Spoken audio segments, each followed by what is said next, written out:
I want you to do something a little radical right now, like wherever you are listening to this. Yeah, just take a second. Exactly. I want you to literally unclench your jaw. Just let it go. Drop your shoulders. Most of us don't even realize we're tensing up, Right. And look, I don't care if you just finished, a grueling 12-hour shift on the hospital ward, or if you just stepped off a loud, dusty job site. Or even if you're just mentally exhausted from staring at screens all day long. Leave it at the door. It's over. You are officially entering quiet mode. So just take a deep breath. That's the baseline we need for this. It really is. And now I want you to look at the phone sitting next to you, or maybe the smartwatch on your wrist. Every single time that screen lights up, every time it buzzes, it steals exactly 23 minutes of your life. Welcome to the deep dive. It really is a staggering number to confront when you put it like that. 23 minutes Yeah. from one buzz. Yeah, because we tend to measure interruptions in like the seconds it takes to glance at a screen, right? Whoa! We completely ignore the massive cognitive debt we incur the moment we look away from our deep work. And that cognitive debt, that is exactly the central target of our mission today. Okay, let's unpack this. We are exploring The Sovereign Architect's Guide by Chillstar 08. Specifically, episode 6, which is titled Deep Work Dynamo, How to Finish Your Week in 4 Hours. Right. And if you remember in our last deep dive, we talked about installing drawing those boundaries and reclaiming your personal space. But clearing the space is just step 1. It actually reveals a much deeper, much more intimidating problem. Yeah, the void. What are we actually supposed to be building in that silence we just fought for? Because if we don't have a blueprint, the noise of the world is just going to rush right back in to fill it. Oh, for sure. We have this natural horror of a vacuum. The second our schedule opens up even slightly, our instinct is to pack it with activity. We just have to be doing something constantly. Exactly. We are culturally conditioned to equate motion with progress. Yeah.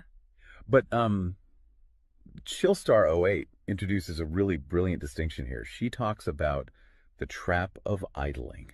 I love this concept so much. Think about a car engine, right? Mm-hmm.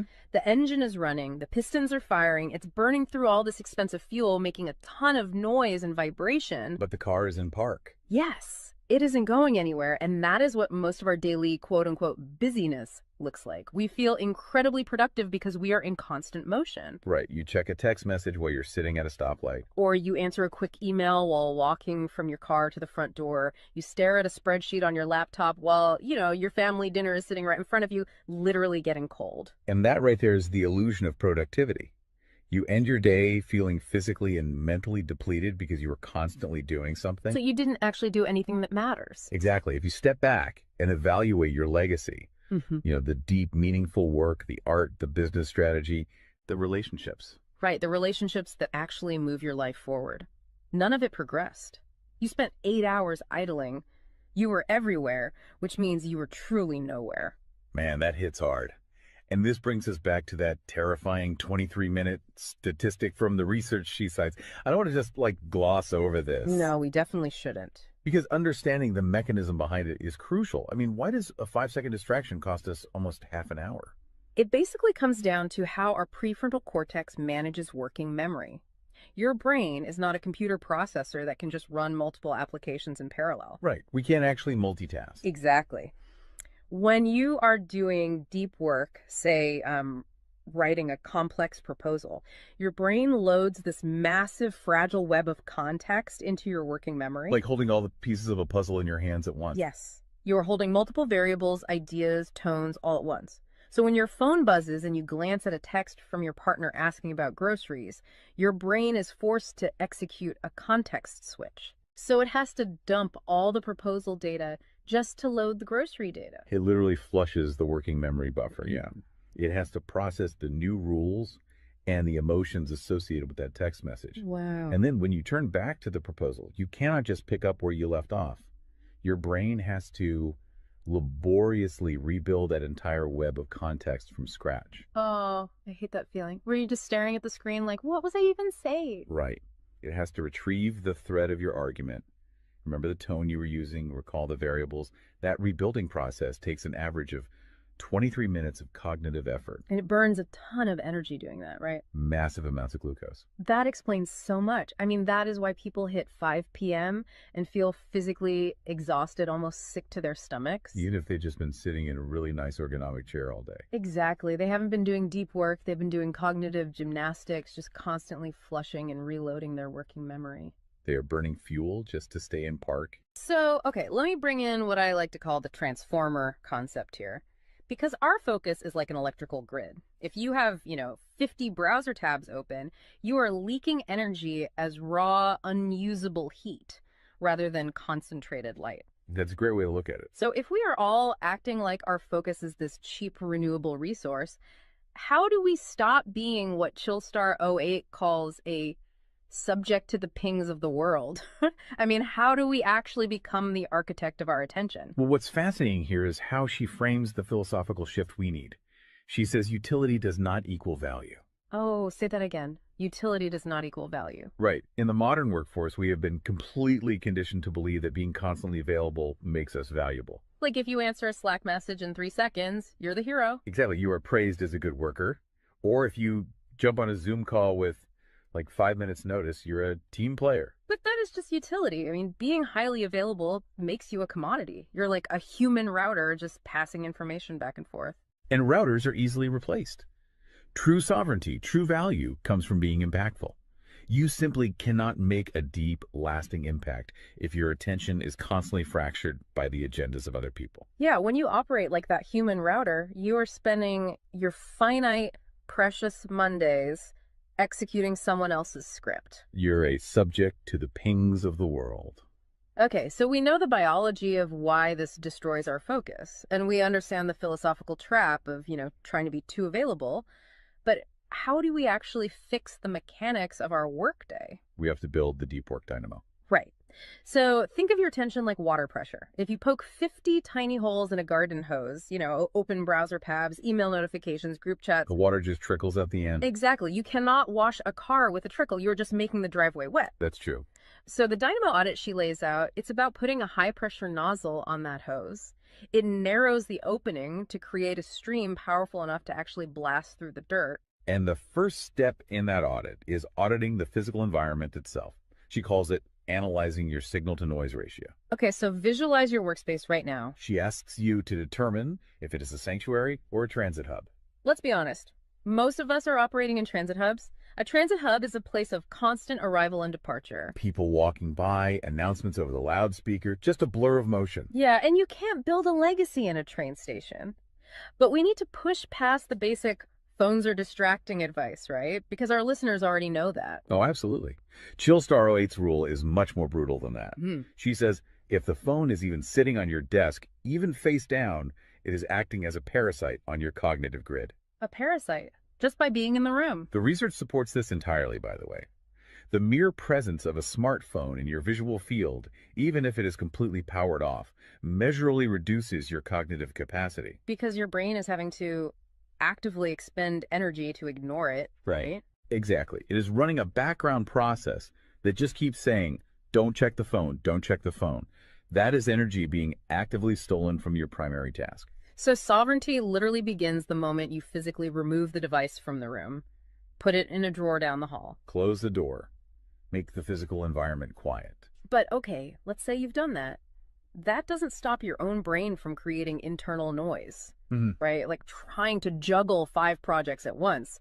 How do we fix the internal wiring? That brings us to the second pillar of the audit, which is the batch wiring rule. This directly addresses the danger of switching fatigue, which we touched on with that 23-minute penalty. Right, the cognitive glucose burn. Yeah. When we attempt to multitask, like writing a creative brief, then pausing to check inventory levels, then answering 3 customer service emails. And then trying to go back to the brief. Right. We are grinding our mental gears to dust. We are switching between entirely different cognitive states. Because creative writing uses a completely different part of the brain than calculating inventory, obviously. They require entirely different operating frequencies. So the batch wiring rule dictates that you must group similar tasks together based on their cognitive load. Okay. And you do not switch the current until that specific type of work is completely done. You do all your deep analytical thinking in one high-voltage burst. And then you save all your reactive administrative stuff for a separate lower voltage block later in the day. Precisely. It's all about staying in one gear. Like if you are driving up a really steep hill, you don't constantly shift between first gear and fifth gear. You lock into the gear that provides the right torque and you just ride it out. That's a perfect analogy. But okay, here's where it gets really interesting. This leads to the third pillar of the audit, and this is where I actually need to seriously push back on the source material a bit. She calls this the zero access window. Ah, yes. This is usually where the resistance starts for people. Because it sounds impossible for a normal person. She says you cannot just plan to be focused, right? You have to legally schedule it. You have to lock in one sovereign hour. Yeah, 1 hour where you are legally dead to the outside world. No boss, no family, no, hey, do you have a second for a quick question? Just you and the blueprint. It's extreme, yes. But let's do a reality check here. I mean, I see how that works for a solo digital entrepreneur or a freelance writer, but what about someone whose literal job description is to be available? Right, like an IT support specialist. Or a floor manager, or a nurse on a ward, or even, a parent at home with a toddler. How do they justify just vanishing? It feels like this advice only applies to a very specific, privileged type of worker. That is the most common and, frankly, the most valid hurdle to this entire system. But we really have to look at how the principle scales, and we have to look at the internal psychology of the worker. Okay, walk me through that. First, let's address the context of Chillstar '08's own life. She is not some solitary monk living on a mountain. She is a wife, a mother, and a grandmother. Oh, wow. Okay. Yeah, and she runs a luxury travel agency and a digital marketing business. Her entire professional and personal life is built around communication and client management. She probably receives hundreds of legitimate demands on her attention every single day. So she is really in the thick of it. She isn't just speaking from some ivory tower. Far from it. She implements the zero access window because of those demands, not in spite of them.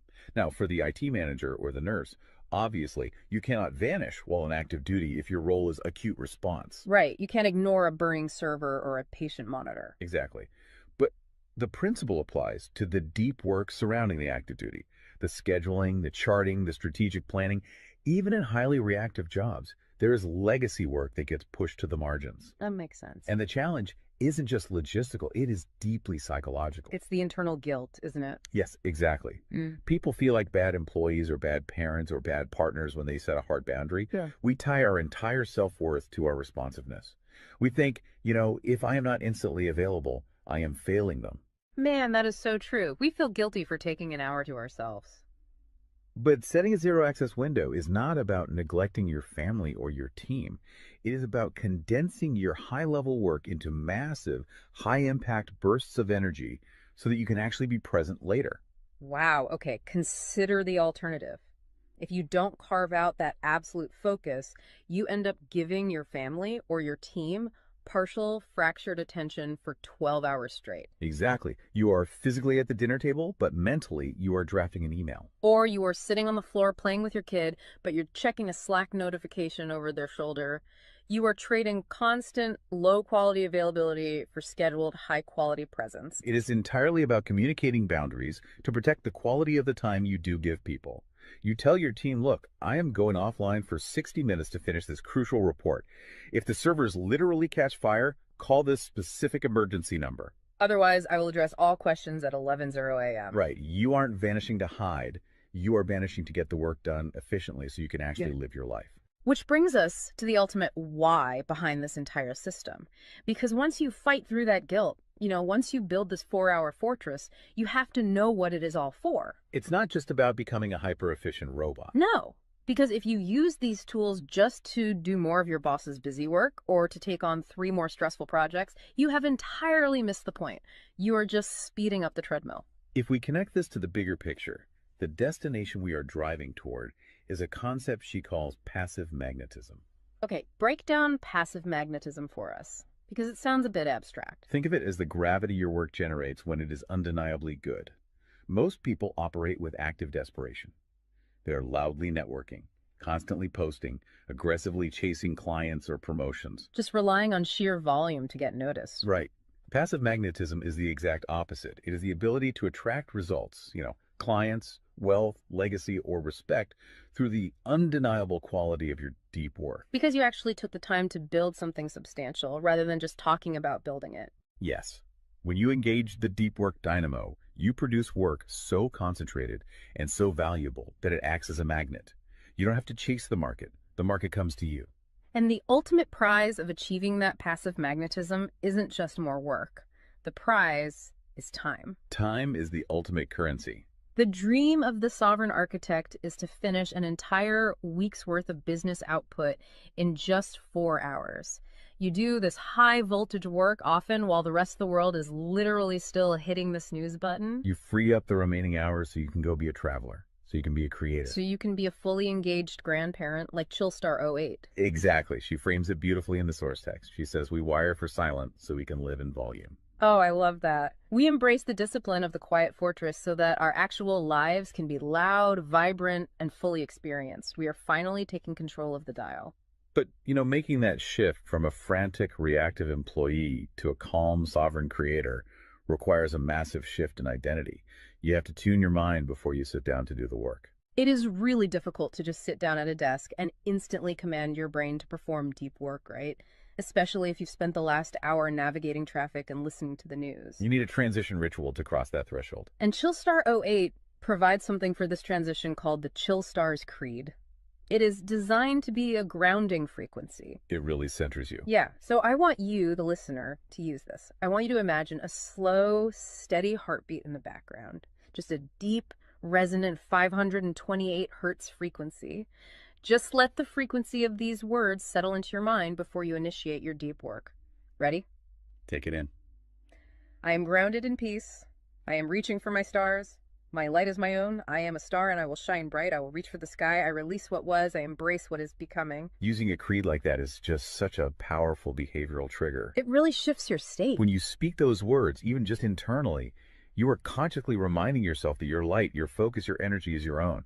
It does not belong to your inbox. This does not belong to the algorithm. Right. You are releasing the frantic energy of the morning and embracing the sovereign focus of the architect. So we always want to translate this high-level theory into ground-level reality for you. We don't want you to just listen to this and go right back to idling. Definitely not. Here's your 1% install. This is your micro-win to take action on this deep dive immediately. Tomorrow morning, before the world starts demanding your attention, before you check a single news site or open your email, I want you to set a timer for exactly 60 minutes. Put your phone in another room entirely. Yes, physical distance. Do not open any extra browser tabs. Pick one legacy task, just one, and flip the switch on your very first sovereign hour. And be prepared for it to feel incredibly uncomfortable at first. Your brain will crave the dopamine hit of a notification. Oh, you will feel an almost physical itch to check your messages. But if you can sit in that silence, if you can endure that initial friction, you will watch the dynamo start to spin. You will enter that flow state, and the old blueprints of hustling and grinding will be completely burned away. And look, if you want the actual templates to automate this piece, the specific tools and step-by-step guides to build the system out completely and protect your location-independent freedom, you can join the Sovereign Fortress on the Chillstar 08 school community. All the blueprints are there waiting for you. They really are. As we wrap up this deep dive, I want to leave you with one final thought to explore on your own. We have spent this entire session talking about the mechanics of work. We've talked about condensing your week's output into just 4 hours of pure, undistracted focus.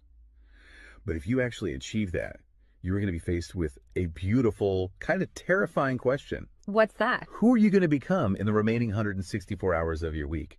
What if your true legacy has absolutely nothing to do with what you produce while you are busy, but entirely to do with who you are when you are finally completely silent? Wow. Unclench that jaw.